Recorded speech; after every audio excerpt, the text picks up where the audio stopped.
ಅದರ ಒಳಗೆ ಬಾಕ್ಸ್ ಹಾಕಿ ಕೊಟ್ಟಿದ್ದಾರೆ ನೋಡಿ 16 ಜನಪದಗಳು. ಆ 16 ಜನಪದಗಳಲ್ಲಿ ಮಹಾದೇವಿ ಮಗಧ ಸಾಮ್ರಾಜ್ಯ ನೋಡಿ, ಮಹಾದೇವಿ ಮಗಧ ಸಾಮ್ರಾಜ್ಯ. ಜನಪದಗಳು ಅಂದ್ರೆ ನಿಮ್ಗೆ ಇಷ್ಟೇ ಗೊತ್ತಿರ್ಲಿ, ಚಿಕ್ಕ ಚಿಕ್ಕ ಹೆಂಗ್ರಿ ಚಿಕ್ಕ ಚಿಕ್ಕ ಮನೆತನಗಳನ್ನ, ಚಿಕ್ಕ ಚಿಕ್ಕ ಸಾಮ್ರಾಜ್ಯಗಳನ್ನ ಜನಪದ ಅಂತ ಕರಿತೀವಿ ನಾವು.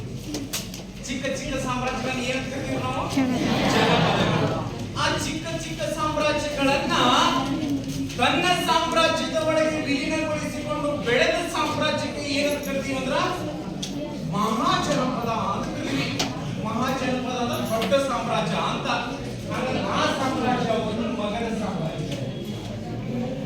ಈ ಮಗಧ ಸಾಮ್ರಾಜ್ಯದ ಸ್ಥಾಪಕ ಯಾರು? ಜರಾಸಂಧ. ಯಾವ ಸಂಧ? ಜರಾಸಂಧ ಮತ್ತು ಗರ್ಧದ ಇಬ್ರು ಕೂಡಿ ಏನ್ ಮಾಡ್ಬಿಟ್ರು ಅಂದ್ರ ಮಗಧ ಸಾಮ್ರಾಜ್ಯವನ್ನ ಏನ್ ಮಾಡ್ಬಿಟ್ರು? ಹಾಳು ಮಚಾಡಿತ್ತು. ಏನ ಇತಿಹಾಸ ಇತಿಹಾಸ ಇಷ್ಟು ಇಂಟ್ರೆಸ್ಟ್ ಅದ ನಿಮ್ಗೆ ಗೊತ್ತಿಲ್ಲ. ಆಗ ನಾನು ಪ್ರಿನ್ಸಿಪಲ್ ಆಗಿ ವರ್ಕ್ ಮಾಡುವಂತ ಸಂದರ್ಭದಲ್ಲಿ ನಾನು ಎಕ್ಸಾಮ್ ಡ್ಯೂಟಿಗೆ ಹೋಗಿದ್ದೆ. ನಾನು ಹಿಸ್ಟ್ರಿ ಲೆಕ್ಚರ್ ಅಲ್ಲ, exam duty Rani Chennamma ಯೂನಿವರ್ಸಿಟಿಗೆ ಹೋಗಿದ್ದಪ್ಪ exam check ಮಾಡಿ. ಆದ್ರೆ ಪದವಿ ಇರ್ತಕ್ಕಂಥ ವಿದ್ಯಾರ್ಥಿ ಏನ್ ಕೇಳಿದ್ರ ಅಂದ್ರ ಅಲ್ಲಾವುದ್ದೀನ್ ಖಿಲ್ಜಿಯ ದಂಡಯಾತ್ರೆಗಳನ್ನ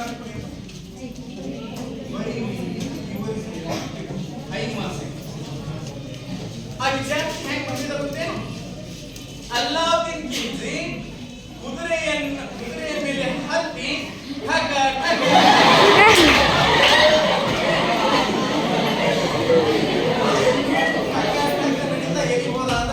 ಉತ್ತರ ಭಾರತದ ಮೇಲೆ ದಾಳಿ ಮಾಡಿದ. ಉತ್ತರ ಭಾರತದ ಮೇಲೆ ದಾಳಿಯನ್ನು ಮುಗಿಸಿಕೊಂಡು ಆಮೇಲೆ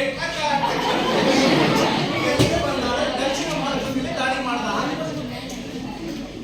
ಇಷ್ಟೆಲ್ಲ ಎಕ್ಸ್ಪ್ಲೇನ್ ಮಾಡಿ ಆ ವಿದ್ಯಾರ್ಥಿ ಲಾಸ್ಟಿಗೆ ಬರ್ತಿರ್ತಾರೆ, ಏನ್ ನರ್ಮತೆ ಸರ್, ತಮ್ಮಲ್ಲಿ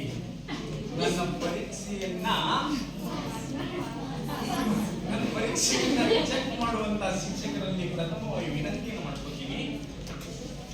ಏನ್ ವಿನಂತಿಯನ್ನ ಮಾಡ್ಕೋತೀನಿ ಅಂದ್ರೆ,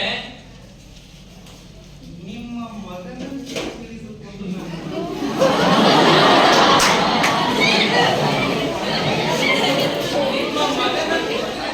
ನನ್ನನ್ನ ಪಾಸ್ ಮಾಡ್ರಿ ಸರ್ ಅಂತ ಬರ್ದು ಮುಂದಕ್ಕೆ ಕೆಳಗೆ ವಾರ್ನಿಂಗ್ ಕೊಟ್ಬಿಟ್ಟಿದ್ರು.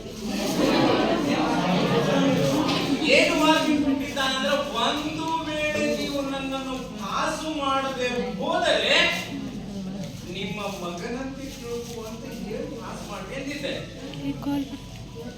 ಒಂದು ವೇಳೆ